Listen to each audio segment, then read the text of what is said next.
Philippe Nigro, je suis designer. Je travaille essentiellement dans le secteur du mobilier. Et que mon expérience a fait que j'ai eu l'occasion de développer du projet de mobilier, mais donc ma formation est celle d'un design industriel, donc qui touche vraiment à tous les domaines du design, produits, mobilier, services, etc. Donc l'approche par rapport au projet dépend bien sûr du client à qui on a affaire, de l'état d'esprit de l'entreprise, de la typologie d'objets.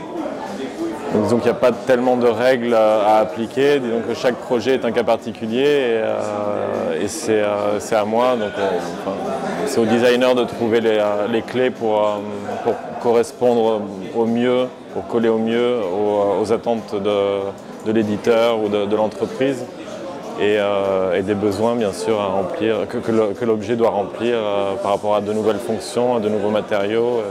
Voilà.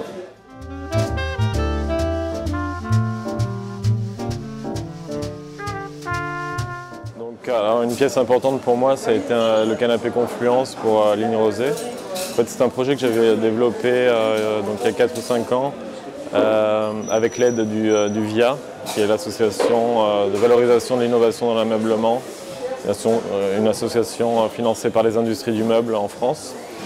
Donc, cette association m'avait permis de faire un prototype qui avait été présenté sur plusieurs salons et ce projet avait été remarqué par Michel Rosé, donc de Ligne Rosée, qui a décidé de le mettre en production, de l'éditer. Et donc ça m'a donné beaucoup de visibilité et c'est un peu le point de départ à d'autres projets. Et donc mon parcours s'est fait entre la France et l'Italie. Ce qui fait que donc, ce projet a été édité en France, mais après ça m'a permis de faire d'autres projets avec des éditeurs italiens par exemple.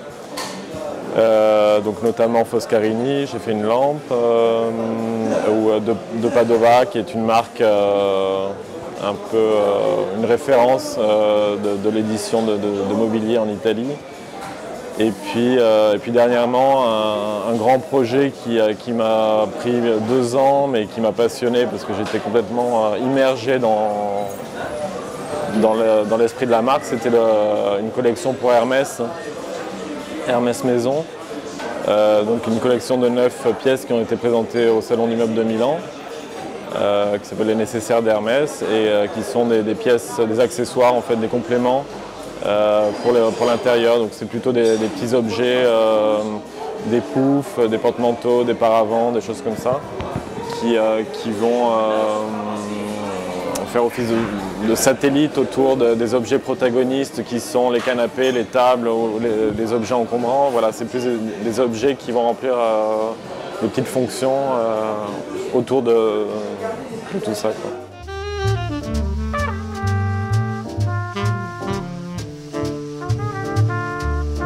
Le design français se porte plutôt bien. Alors, bon, c'est vrai que dans le secteur du mobilier, en France, il y a pas tellement de...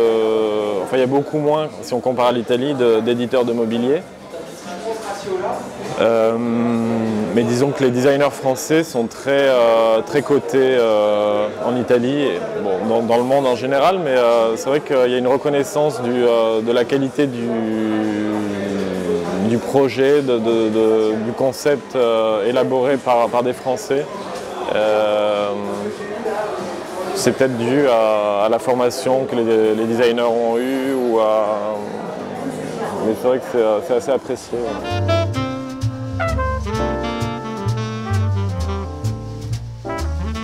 Disons que ce qui motive un peu tout le monde dernièrement, c'est, en tout cas moi, je parle pour moi effectivement, mais c'est peut-être une conception raisonnée des objets. Enfin, il y a une époque où la profusion d'objets,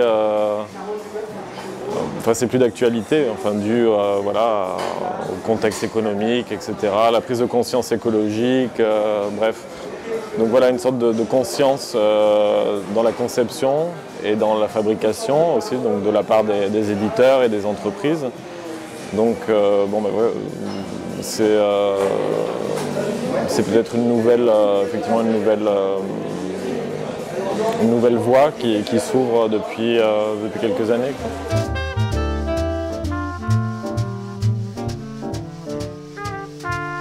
Quand j'étais petit, j'avais pensé à être archéologue, mais sinon antiquaire aussi. C'est lié à l'objet, mais tout ce qui est brocante, antiquaire.